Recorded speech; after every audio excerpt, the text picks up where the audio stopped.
Capítulo 7. El todo en todo. Si bien es cierto que todo está en el todo, no lo es menos que el todo está en todas las cosas. El que comprende esto debidamente ha adquirido gran conocimiento. El Kybalión. Cuán a menudo se ha oído a la mayoría repetir la afirmación de que su deidad era todo en todo, y cuán poco ha sospechado el íntimo significado oculto encerrado en esas palabras emitidas tan sin ton ni son. La presión comúnmente empleada es lo que ha quedado de la máxima hermética del epígrafe. Como dice el Kybalión, el que comprende esto debidamente ha adquirido gran conocimiento. Y si esto es así, tratemos de comprender lo que significa, dada su gran importancia. En esa máxima está encerrada una de las más grandes verdades filosóficas, científicas y religiosas.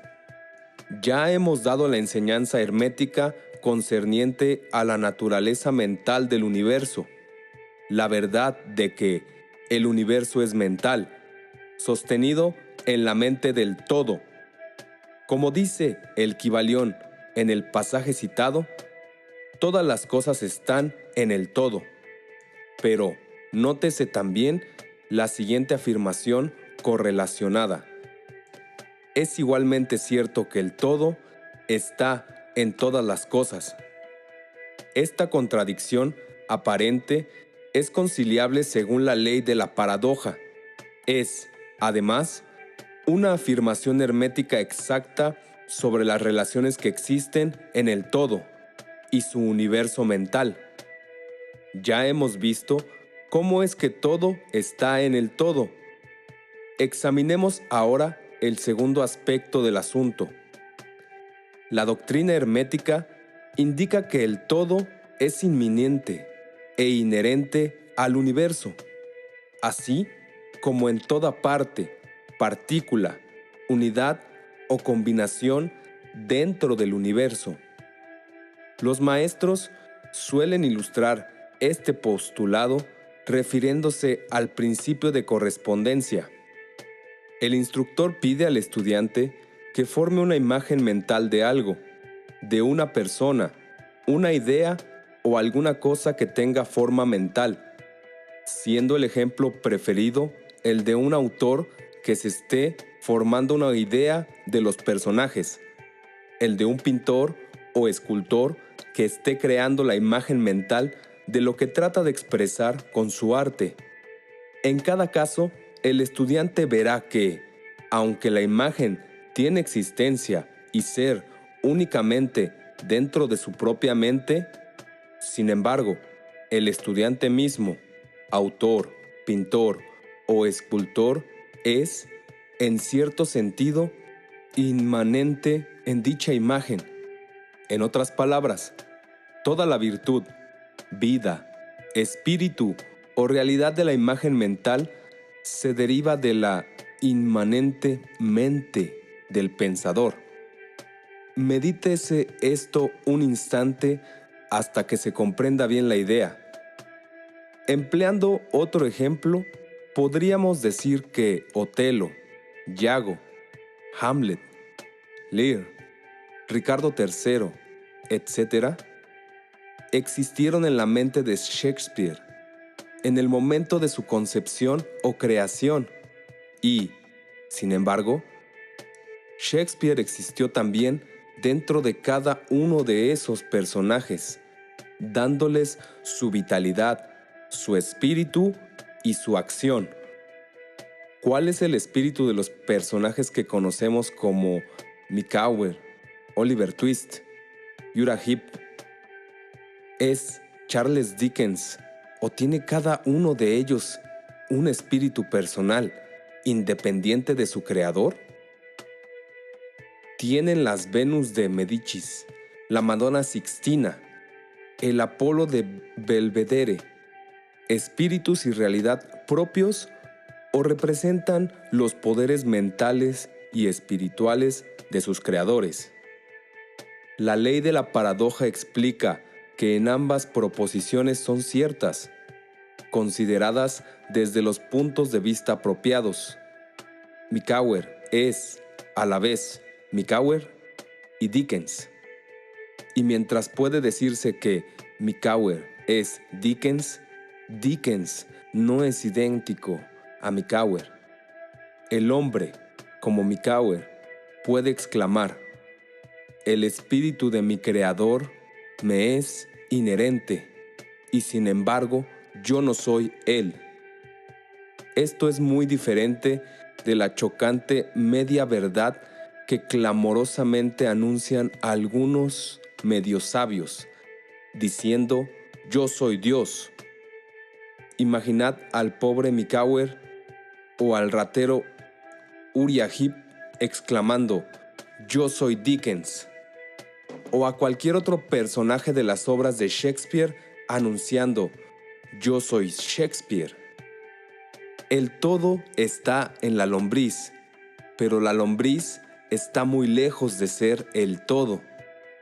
Pero aunque la lombriz exista meramente como una pequeña cosa creada y teniendo su ser únicamente en la mente del todo, el todo es inmanente a ella, así como en las partículas que lo componen. ¿Puede haber algún misterio mayor que el encerrado en esta proposición? Todo está en el todo, y el todo está en todo. El estudiante comprenderá, por supuesto, que las ilustraciones dadas más arriba son necesariamente imperfectas e inadecuadas, porque representan la creación de imágenes mentales en mentes finitas, mientras que el universo es la creación de una mente infinita, y la diferencia entre los dos polos la separa, y sin embargo, es solo cuestión de grado. El mismo principio es el que opera. El principio de correspondencia se manifiesta en cada una. Como es arriba, es abajo. Como es abajo, es arriba. Y en proporción a la realización que obtenga el hombre de la existencia del espíritu subyacente, inmanente en su propio ser, se elevará en la escala de la vida. Esto es lo que significa el desarrollo espiritual, el reconocimiento, la realización y la manifestación del espíritu interno. Recuérdese siempre esta definición, la del desenvolvimiento espiritual, porque contiene la verdad de toda verdadera religión. Existen muchos planos del ser, muchos subplanos de vida, muchos grados de existencia en el universo, y todos dependen del adelanto de los seres en la escala, cuyo punto más bajo es la materia más densa, estando el ser más elevado separado del espíritu del todo, solo por una sutilísima división, y por todas partes, a lo largo de esta escala de la vida, todo está en movimiento. Todos están en el sendero, cuyo fin y meta es el todo. Todo progreso es una vuelta al hogar. Todo se mueve hacia arriba, adelante, a pesar de las aparentes contradicciones. Este es el mensaje del iluminado. La doctrina hermética concerniente al proceso de la creación mental del universo es que, al principio del ciclo creador, el todo, en su aspecto de ser, proyecta su voluntad hacia su aspecto de devenir, y el proceso de la creación comienza. Se dice que este proceso se reduce a una disminución gradual de intensidad vibratoria hasta que se alcanza un grado muy bajo de energía vibrante, en cuyo punto se manifiesta la forma más densa posible de materia. Este proceso se llama involución, porque el todo se envuelve en su creación. Y esto tiene su correspondencia en los procesos mentales de un artista, escritor o inventor, quien se envuelve tanto en su creación mental que olvida casi completamente su propia existencia, pues en esos momentos vive en su creación. Si en vez de la palabra envolverse empleáramos la de absorberse, quizá se diera una idea más clara del significado que traté de sugerir. A este estado involucionario de la creación suele también llamársele la emanación de la energía divina. Así como el estado evolucionario se denomina absorción, al polo más extremo del proceso creador se le considera como el más separado del todo, en tanto que el principio del estado evolutivo es mirado como un retorno de la oscilación del péndulo del ritmo, como una vuelta al hogar. La enseñanza es que durante la efusión, las vibraciones se van amortiguando gradualmente hasta que el impulso amortiguador cesa por último, y entonces se produce el retorno de la oscilación pendular.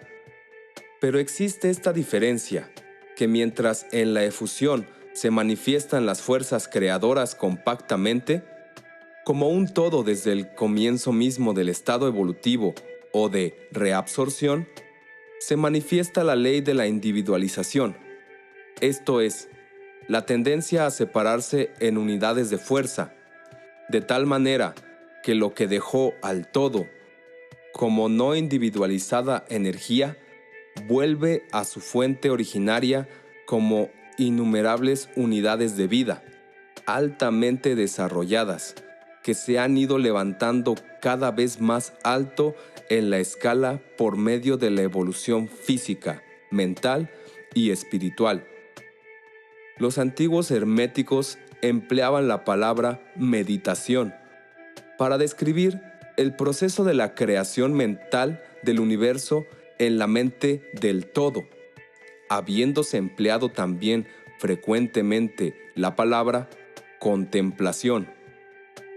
Pero la idea que parece sugerir es la del empleo de la atención divina. Atención es una palabra derivada de raíz latín que significa alcanzar, llegar. Y el acto de atención es realmente un alcance, una extensión de la energía mental.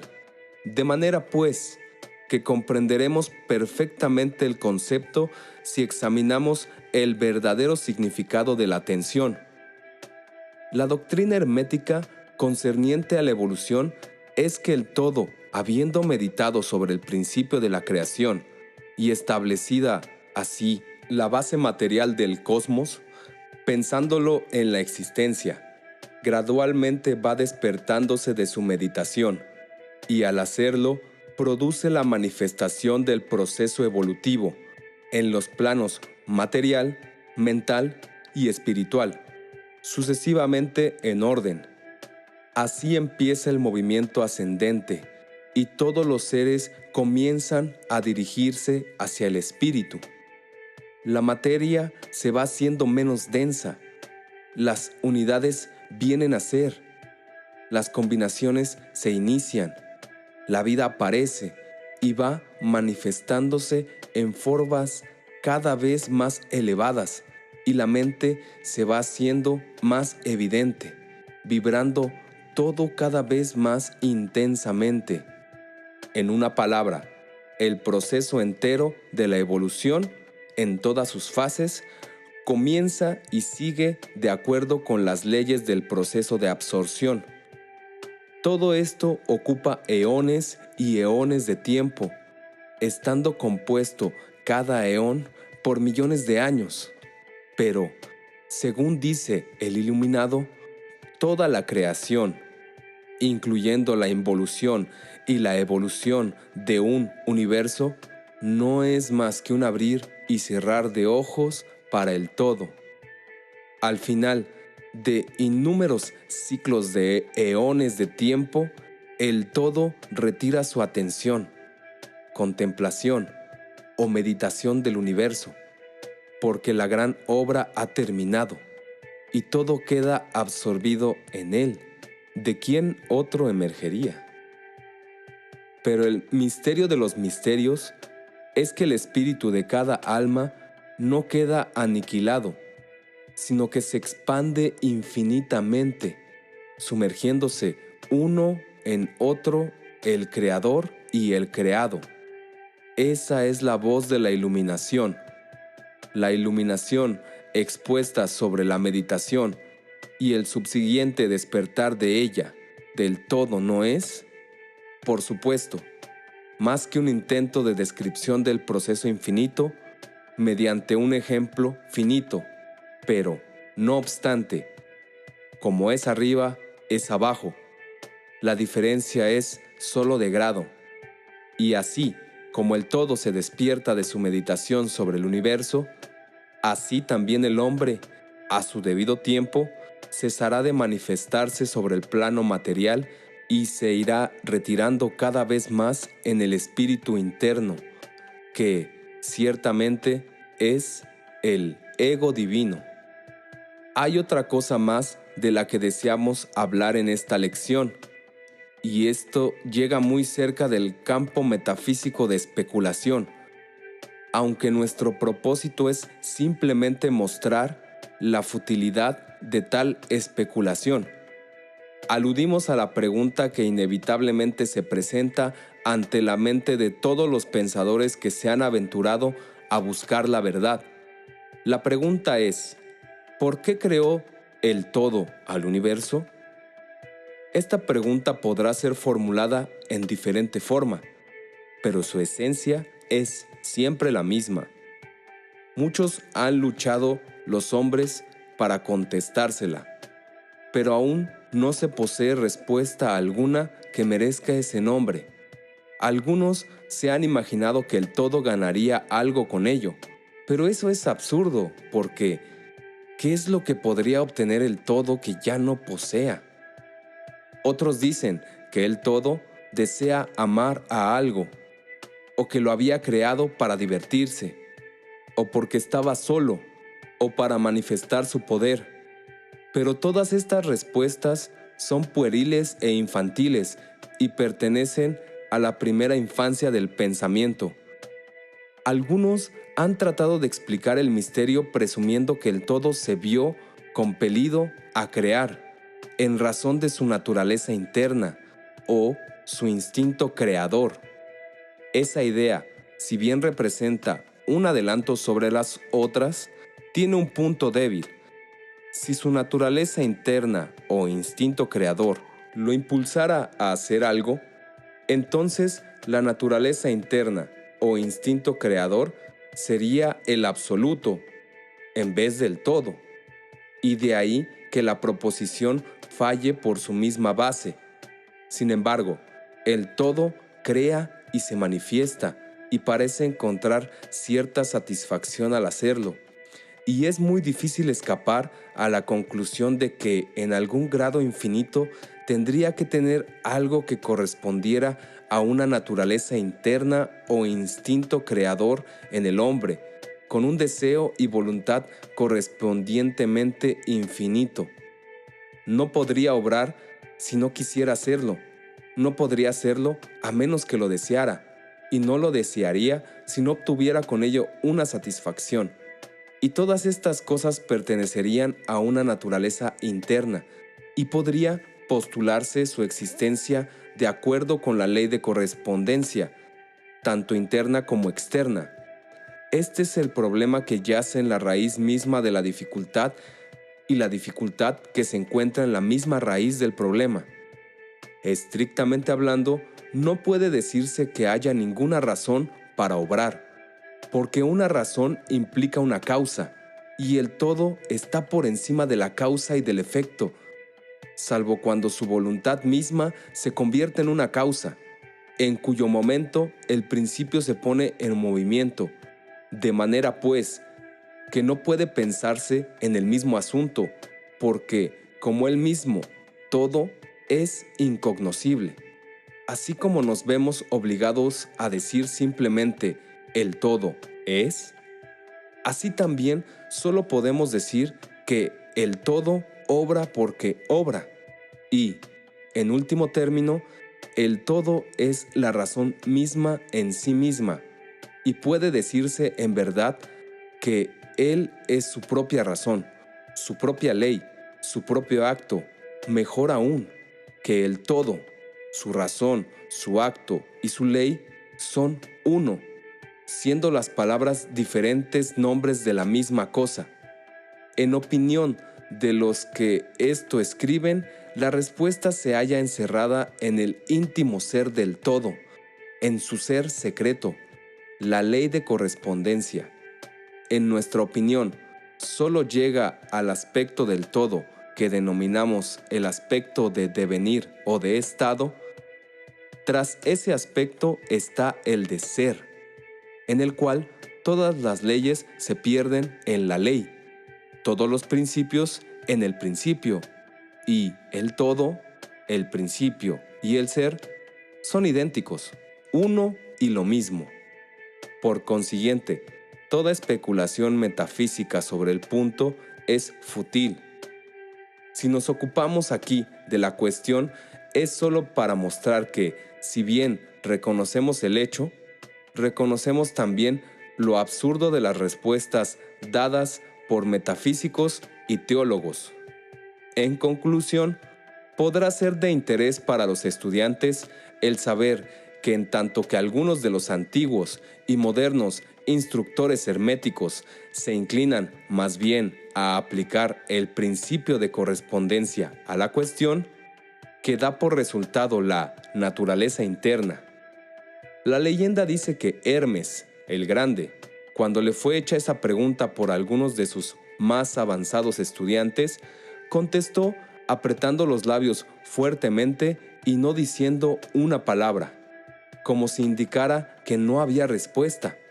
Pero también puede ser que quisiera aplicar el axioma de esta filosofía que dice que los labios de la sabiduría permanecen cerrados excepto para los oídos del entendido. En la creencia de que aún sus más aventajados discípulos no poseían la comprensión necesaria que los calificara para esa enseñanza, de cualquier manera, si Hermes poseyó el secreto, no lo comunicó, y por lo menos, en lo que al mundo concierne, los labios de Hermes están cerrados al respecto. Y si Hermes el Grande vaciló en hablar, ¿quién sería el osado mortal que tratara de enseñarlo?